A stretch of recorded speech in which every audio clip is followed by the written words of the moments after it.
Assalamualaikum warahmatullahi wabarakatuh. Baik ayah bunda, apa kabar nih? Saya doakan semoga ayah dan bunda selalu dalam keadaan sehat walafiat, sehingga ayah dan bunda bisa selalu belajar, menuntut ilmu dan saling berbagi dengan kita semua. Baik, ayah dan bunda pernah gak sih melihat anak ayah dan bunda kecewa begitu? Nah, ayah, bunda, ternyata kecewa itu tidak hanya timbul pada hati orang dewasa ya, tapi anak-anak pun bisa merasakan yang namanya kecewa. Nah, kalau gitu bagaimana sih kecewanya anak-anak? Misal nih bun, pernah gak bun, kita itu lihat anak kita lagi asyik-asyiknya main sepak bola, tiba-tiba di tengah-tengah hujan deras dan di tengah keasikan mereka harus menghentikan bermain sepak bolanya. Nah, kemudian ada contoh lain nih. Misalkan hari itu kita berniat mau pergi ke pantai, tapi tiba-tiba sang ayah nih ada urusan di kantor sehingga tidak jadi berangkat berlibur. Nah, atau ada juga nih bun yang agak remeh sih.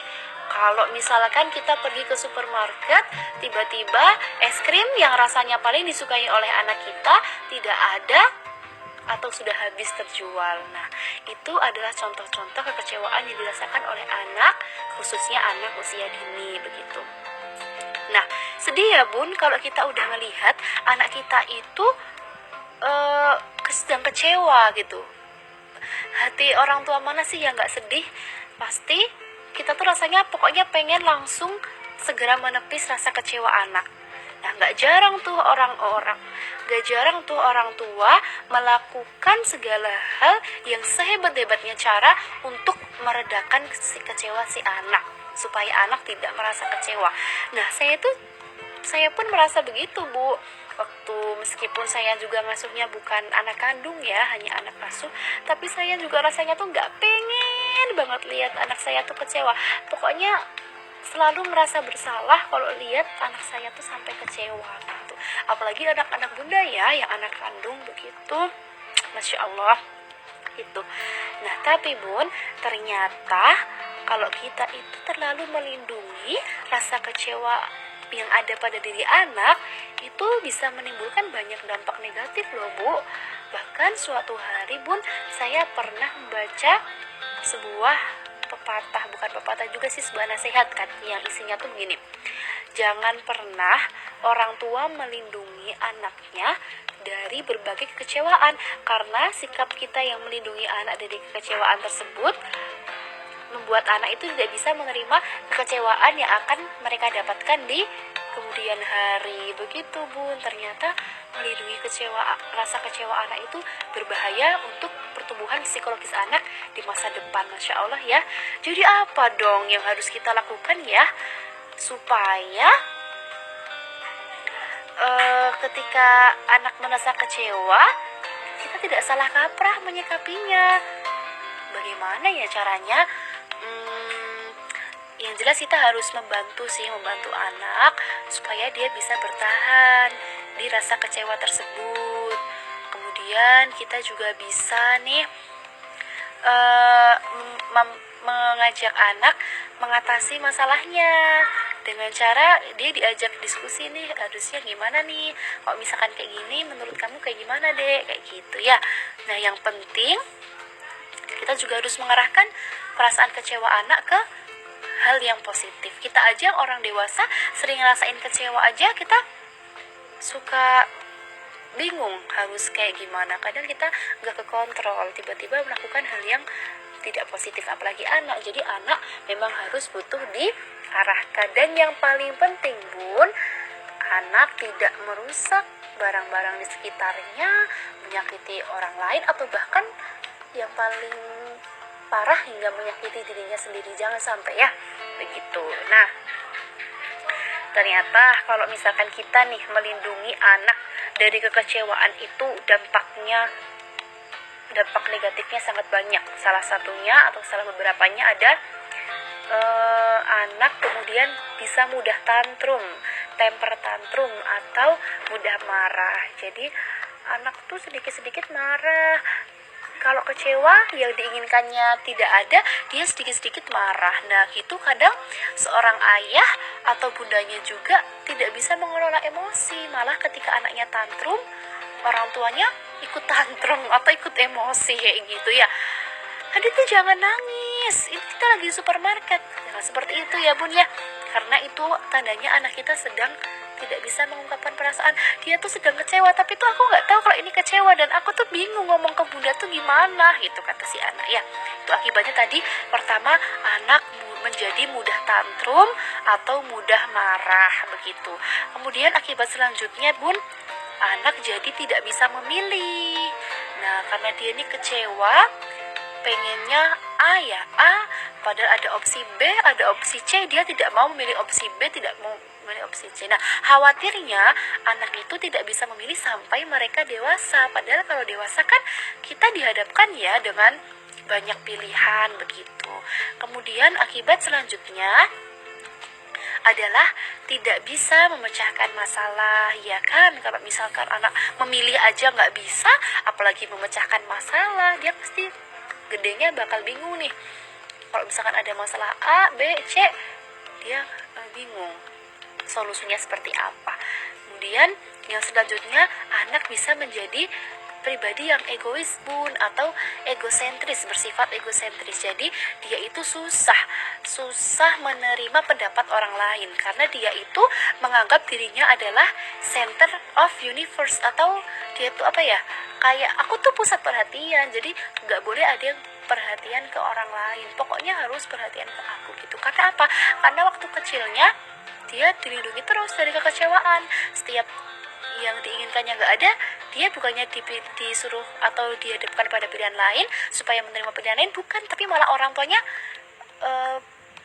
melakukan upaya apapun itu untuk mendapatkan yang dia inginkan, seperti itu. Jadi dia ya serba apa yang dia inginkan pasti tercapai gitu. Jadi ya dia taunya ya aku tuh harus dapat segalanya, termasuk perhatian dari orang-orang sekitar begitu. Dia jadi susah menerima pendapat orang lain, dia mudah cemburu mungkin ya itu. Kemudian dia juga akan menjadi ketergantungan bun. Nah, misalkan nih, aku udah terbiasa apa-apa terpenuhi sama bunda, sama ayah begitu. Jadi ketergantungan sama bunda sama ayah, kalau misalkan yang diinginkannya tidak ada, nah ya itu mereka jadi tantrum, jadi harus bunda harus bisa, harus serba bunda, harus serba ayah. Pokoknya harus bisa diwujudin dengan adanya bunda dan ayah tuh, harus bisa mewujudkan apa yang dia inginkan, seperti itu. Kemudian anak juga menjadi kurang bahagia bun, ketika dia tadi menjadi pusat perhatian, pengennya tapi ternyata nyatanya enggak gitu. Anak akan menjadi susah bahagianya. Kemudian dia juga akan kurang bisa menerima orang lain, terus kemudian dia mungkin sering iri sama orang lain gitu kan. Sungguh sikap-sikap seperti itu kan menjauhkan kita dari bahagia kan. Jadi kasihan ya sebetulnya kalau anak kurang bahagia. Awalnya kita berniat buat menjaga anak supaya bahagia, tapi ternyata besok lusa dia menjadi kurang bahagia, karena seiring berjalannya waktu pasti itu perhatian anak tuh akan berkurang, tidak akan seperti dia ketika kecil, seperti itu ya. Nah, orang tua bisa saja melindungi anak dari rasa kekecewaan. Misalkan ayah bunda bisa saja melindungi anakku supaya apapun yang dia inginkan terpenuhi. Dia ingin A harus A, dia ingin B harus B. Dia mungkin bisa saja terlindungi kecewanya dari kita. Tapi bagaimana kalau kekecewaannya hadir dari orang lain, dari tempat lain yang tidak ada kita? Kelak kan anak juga akan sekolah, akan mengenal teman-teman lebih banyak. Nah, bagaimana kalau kekecewaan hadirnya dari mereka gitu? Aku harus apa, kata anaknya. Kan anaknya jadi bingung ya. Jadi gimana ya bun caranya melatih dan mengenalkan anak apa itu kecewa, itu kan perlu ya berarti. Nah, itu bagaimana ya caranya supaya anak itu kenal kalau ini rasanya kecewa, kemudian anak terlatih dengan rasa kecewa supaya dia tidak kaget dengan kekecewaan yang berikutnya. Nah, di sini saya ada beberapa tips untuk mengenalkan dan melatih anak dari rasa kecewa. Nah, ini semua dilakukan demi masa depan anak yang baik ya, supaya karena kita tahu gitu kondisi hidup mah nggak selamanya sesuai dengan keinginan kita. Jadi ini sedikit tips supaya anak bisa mengendalikan rasa kecewanya. Nah, tips yang pertama yaitu sejak dini ya, karena katanya nih anak itu harus tuntas belajar kecewa sejak usia 3 tahun, sekecil itu ya. Nah, dari sejak usia dini nih, kita caranya pertama adalah kenalkan kalau yang sedang dirasakan itu kecewa. Nah, ketika anak sedang kecewa, maka kenalkan ke anak kalau itu adalah perasaan kecewa. Misalkan hari ini mau berangkat jalan-jalan ke taman kota gitu ya tadi. Namun tiba-tiba si ayah ada acara atau urusan kantor terus tidak jadi berangkat, dia sedih. Orang tua sebaiknya mengenalkan kepada anak bahwa rasa tersebut adalah rasa kecewa. Rasa kecewa tidak hanya dirasakan kamu saja kok dek, tapi semua orang bisa merasakan kecewa gitu. Kecewa itu biasanya karena keinginan kita tidak terpenuhi, tapi tidak apa-apa begitu, karena kita masih punya pilihan yang lain seperti itu. Nah, kita kenalkan ini rasanya namanya kecewa. Adik boleh kecewa tapi tidak boleh lama-lama, karena kita punya tips yang kedua yaitu beri opsi lain ya. Tadi ya kita harus memberikan opsi lain atau alternatif lain gitu. Misalkan kita nggak jadi ke taman nih dek, tapi kita bisa loh hari ini kita tidak dengan ayah, kita bisa pergi ke mana gitu. Misalkan kan tadi mau ke taman kota, kita bisa bermain di taman kompleks, atau kita bisa beli es krim di Indomaret kayak gitu. Kita beri opsi lain supaya anak juga bisa merasa bahagia. Nah, bisa juga nih Bun, tips selanjutnya adalah kita harus membiasakan anak menjadi anak yang kreatif gitu.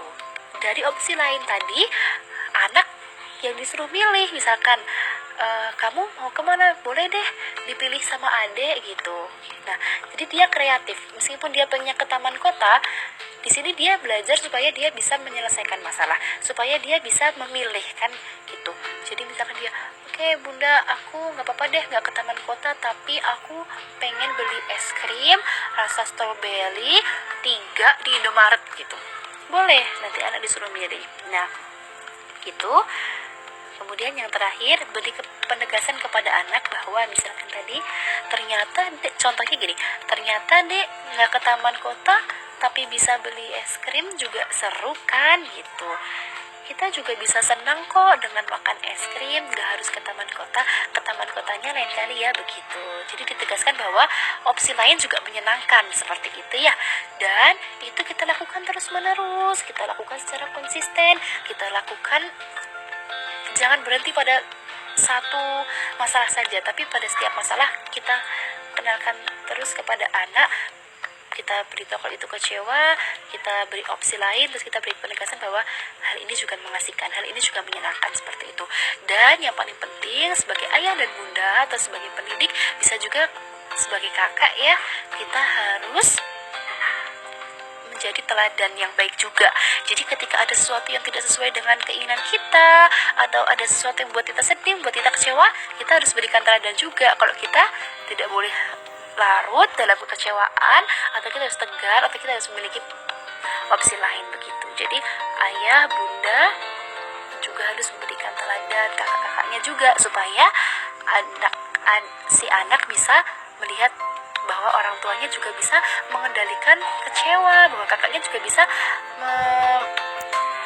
menaruh kecewa atau mengarahkan kecewa ke hal-hal yang positif seperti itu.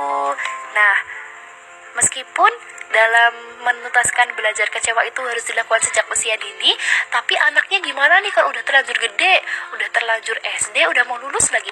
Nggak apa-apa Bun, nggak ada kata terlambat ya untuk sebuah kebaikan. Untuk segala kebaikan itu tidak ada kata terlambat. Maka mari kita mulai dari sekarang untuk kebaikan anak-anak kita. Kita ajarkan mereka kecewa supaya mereka tidak kaget dengan kekecewaan yang akan mereka terima di saat mereka sudah dewasa. Mungkin cukup sekian, wallahu a'lam bishawab. Semoga bisa bermanfaat dan bisa dibagikan ke yang lain. Kalau misalkan podcast saya ini ada kebaikannya.